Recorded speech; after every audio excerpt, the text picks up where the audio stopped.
People of the Purple Butterfly here, otherwise known as People of Seven on Twitter and YouTube, people elsewhere on the internet. My blog is located at purplebutterfly-people.blogspot.com, and my soaps, Purple Butterfly Soaps, is located at people.etsy.com. And I'm here to recreate a hairstyle I seen from KinkyCurlyBeauty on Jumbo Flat Twist.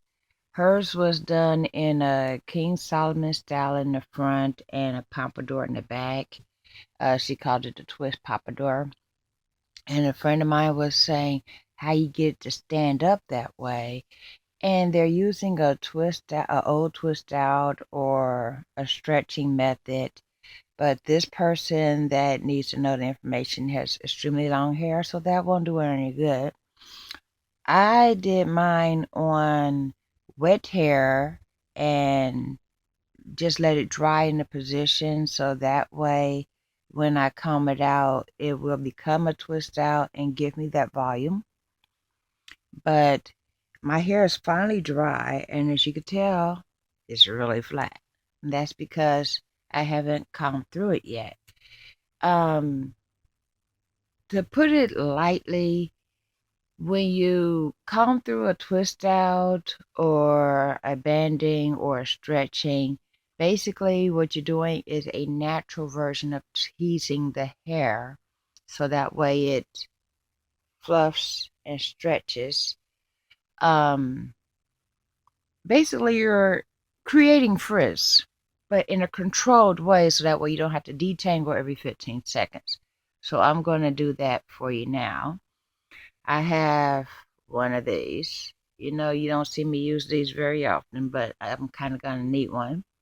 And then I have my buffalo horn comb, which is what I use on the few occasions I do have to use a comb in my hair because it's a natural substance. There's no seams, there's no snagging, there's no static, which is why I don't use these. Anyway, I'm just going to loosen up the twist. And the one thing I will say that's not mentioned in the video that she put out is, you know, a lot of people say you start firm and loosen up, start firm and loosen up. Some people is not going to know what that means. So I'm going to show you a little trick on how I do it. Now you see how that went from flat to fluff? That's all you're doing is you're literally causing it to go back to fluff. My hair is not completely combed out or stretched out. Let me put it this way. If I straighten out all my hair, it'd just be too long to do this hairstyle. And I got two busted ponytails. One popped and the other one is stretched so far out of, where'd it go? Look at this. It just literally, this part is no longer usable and this part still stretches, but like this it will snag my hair. The one I had in my hair yesterday at prayer meeting, I felt this cringing sensation. I go like this and now something's sticking me, so I took it out. I was going to put the ponytail back in a different position and it popped in two pieces. And it was my last one. Anyway, let's get started. I always stick my finger in like this and hold, in, then hold. And then after the second twist, instead of loosening up, nobody knows what that means, I go to the end of my hair and I do my twist from the end. See what I'm saying? So that way when you relax it, it lays down in that spot. You'll see what I mean in a second.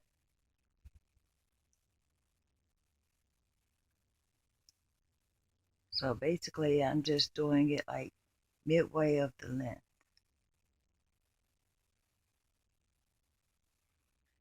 And I like to do it this way so that way I can, sleep with a scarf on my head and not worry about, oh, you messed up the hairstyle, so forth and so on. It preserves the style, but I don't have to redo it every single morning. I can just let it stay for a day or two. And I have to detangle. Now, when I get to the end of this, twist a lot tighter. Now, then when I release, I can just push it forward. And see, that's the difference. See that? It literally stands up now. Whereas this one, which is right next to it, is flat. Let's see. This is the one we just did. That's the one that I started out with. It just is flat.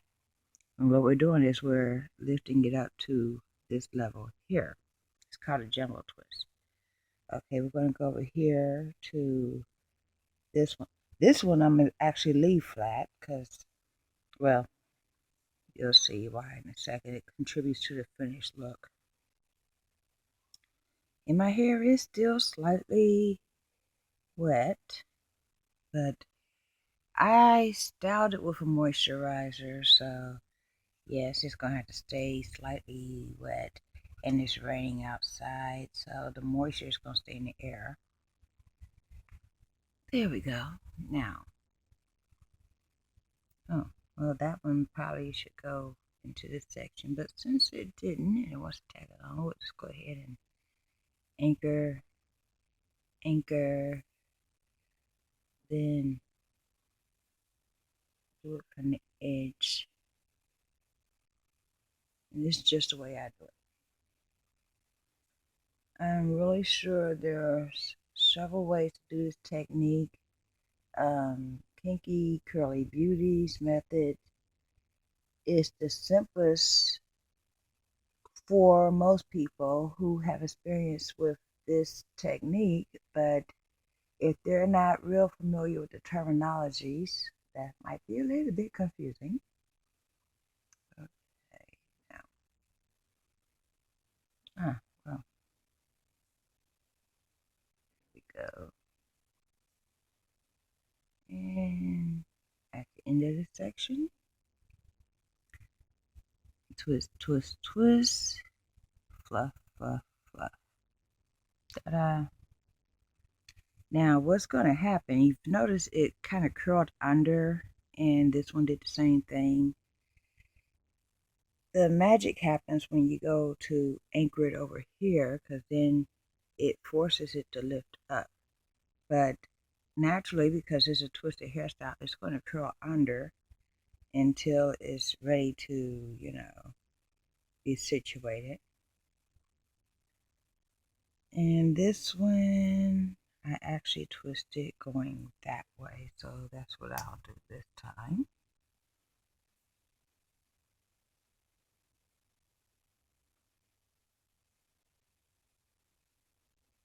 But basically what you're doing is you're lifting, almost like you're teasing it, but you're not teasing it. The phenomenon of teasing involves coming up, then pushing your hair back down against the tresses, which basically is controlled frizz. I don't have to do that. And I'm not going to because it's really bad for the hair, because then when it's time to comb it out, you got all those sections you teased and a lot of breakage. Okay, 1, 2. And if you notice, when I go from this side of my head, my technique actually becomes a little bit different because each side of my head is utilizing my hands differently. And I'm just used to doing it that way. Some people might do their whole head using the same method all the way around, and Some people might have a different way to do the left and the right. I have no idea how that works. I just reach my hands up there and go. It's like the other day, my mom said, "Oh, you took your hair down." And I went, "When?" And I hadn't even realized that I had took my hair down. We was in the middle of a conversation, and I just started playing in my hair and took it down. But that's what we have now. You see? So if you notice at the very end, let me anchor that in. And I anchored more here than I probably should have. Instead of 1, 2, I did 4. And then when you take these in and push them forward and then let it dry, it's going to dry in that position and look really, really fluffy, which is the way you get this hairstyle. And my lighting is really, really bad. So what's going to happen is after I'm completely done, I'm going to take some pictures of it and post it on my Facebook so that way my friend could see it and you can enjoy the pictures too. And that's it. I am now going to go look up facial structures because ever since the dentures, my smile has been different. Not in a bad way because I have perfect teeth now and I have a perfect smile now. But it's not the smile I was born with. It used to be, and a friend of mine used to say I had a China smile because whenever I smiled, my eyes would squint in to the point where, hold on, let me see. Like that, you couldn't see out of my eyes. Well, now, and it's not the stroke and it's not the droop I got on this one side where it doesn't lift up, although that's part of it. It's like, and I can see this side is different. When I smile now, smiling my hardest, I could clearly see my eyes open, you know. And it's like the tissues or the jawline is just different. It's not a bad thing, but I don't have that. It used to be when I smiled, this entire part looked like it was going up, like, and now it's like it just kind of moves from here. It's just, to me, it looks like I'm frowning, but my mouth is open with my teeth showing. So it's like, and it's almost like I don't look happy when I smile.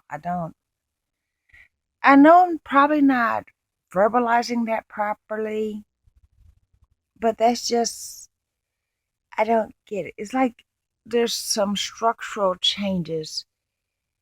And when I'm not wearing my teeth at all, this entire side of my face, I got accused of being angry without my teeth in. And you could look back at the videos right after my surgery when I was still healing. And it just looked like I was ticked off all the time. And people mentioned, "You look like you're mad. You look like you're sad. You look like you're angry. What's going on?" So I made a video that says, "I'm not angry. I'm not sad. I'm just missing teeth," you know. But now I have teeth and that effect is still there. Someone said it has something to do with the muscles of the jaw and, how you evolve. I wouldn't know about that, but these dentures are fixed in place. It's like whether my teeth shape or my gum or jaws change or not, the teeth are a fixed entity. They could probably do what do you call it, reline or whatever, but they literally get glued in. So the teeth are not going to evolve the way my teeth did. You start out your teeth are this size, and then you get you have your primary teeth, your secondary teeth, then, your body, because it's natural, changes in shape or structure or whatever based on, your the bones and such. these are not bones. Yeah, that's a little different. It's like when my tooth broke off from eating a cracker. Yeah, that was uncomfortable. But if this tooth breaks, they could just put whatever substance they use and stick it right back in there, and I'll have the exact same smile. So it's a good thing I'm happy with it because it's not going to change ever unless I order a whole nother set of dentures, and that's not going to happen. But I've noticed, these little changes. Like right now, I feel like I have a overbite, you know, which is funny because, the way my teeth were, they were almost protruding on the bottom, and they would kind of like clench together. And with the TMJ, I would kind of like clamp down sometimes because of that muscle, and I would end up biting myself. Well, I don't have to worry about that now, but it's just funny. It's like it seats a certain way. And I've controlled that teeth grinding thing from when I first got the dentures. And when I feel like my jaw's doing that crazy thing that I can't control, I just take the teeth out. But I don't even know how to describe it. So,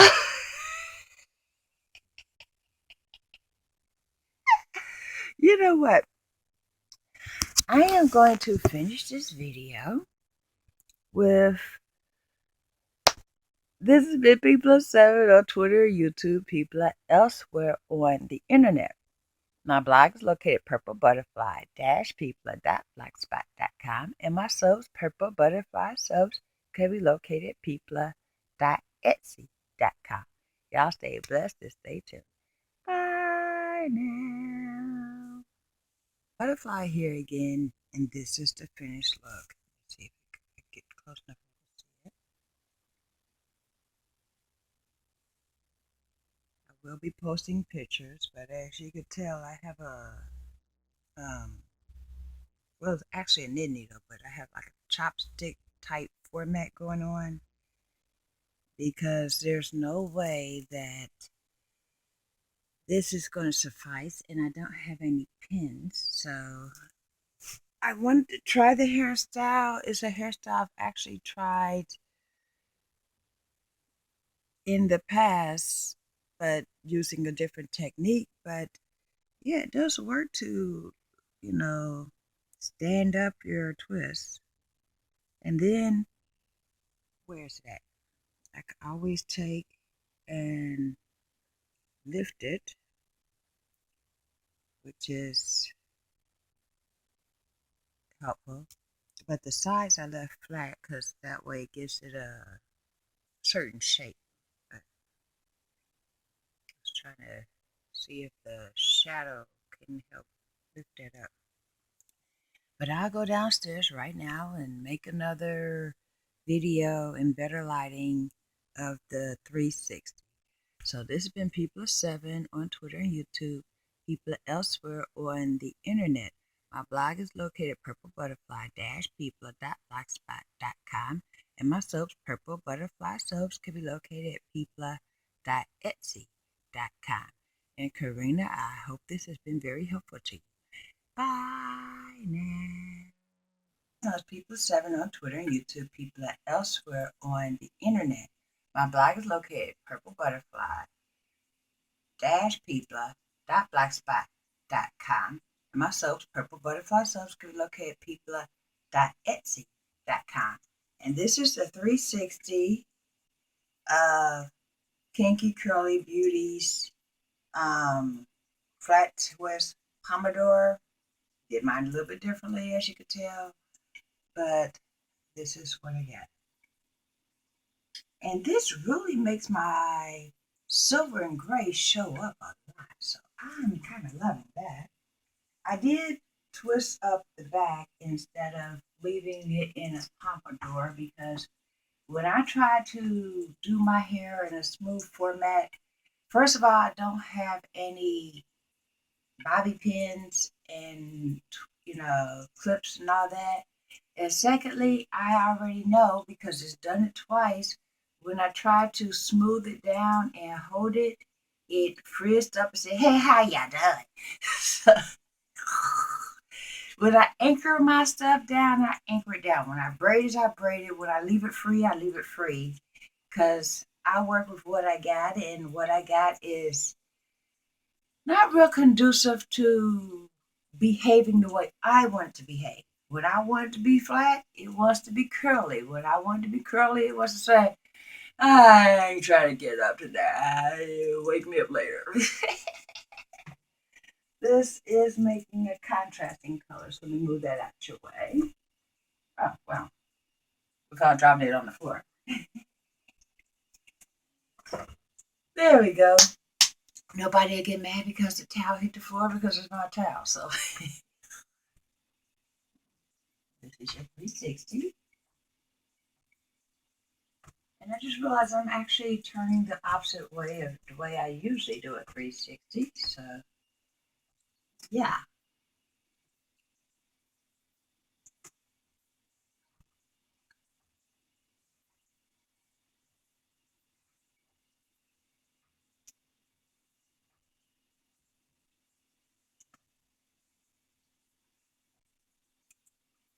Yes, I did that with my eyes closed. Usually I open my eyes before you can see that.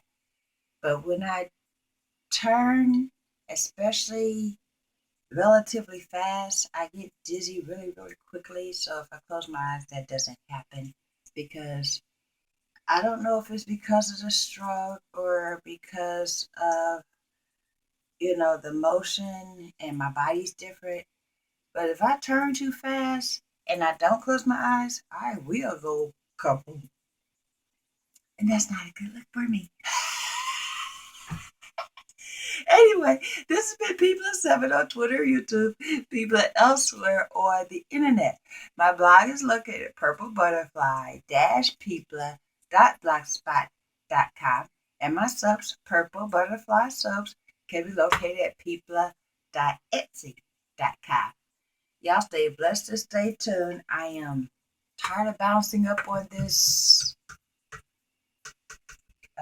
sink, so I'm gonna go sit down, me and my cane, and that's another thing.